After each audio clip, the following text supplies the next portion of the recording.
if you're looking to upgrade your small Intex pump to something a little bit larger, let me take you into the garage and show you what you need.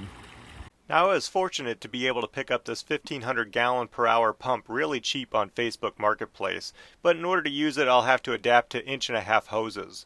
Now if you don't want to cut the liner of your pool, I'll leave a link in the description below to some adapters so that you can use a stronger pump with the original 1.25-inch hoses.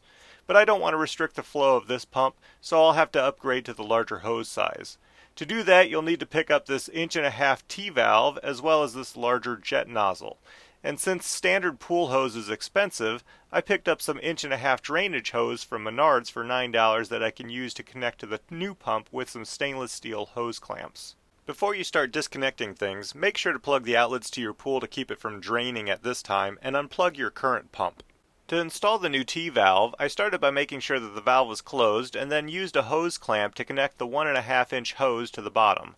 I then disconnected the 1.25-inch hoses from the original T and reattached them to the sides of the new T. Finally, I finished the inlet connection by attaching the 1.5-inch hose to the inlet side of the pump with another hose clamp. In order to install the new jet nozzle, you'll need to drain the water out of your pool until it's below the current outlet level. I used a longer pool hose that I had and attached it to one of the inlets to drain the water away from my pool, but you could use a standard hose to siphon off the water too.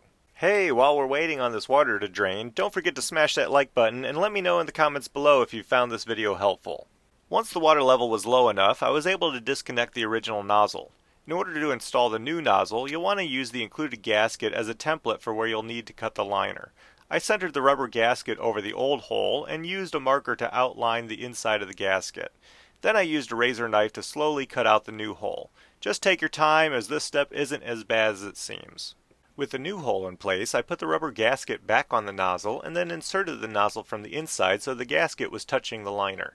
I then used an oil filter wrench to tighten down the nozzle enough so I wouldn't get any leaks.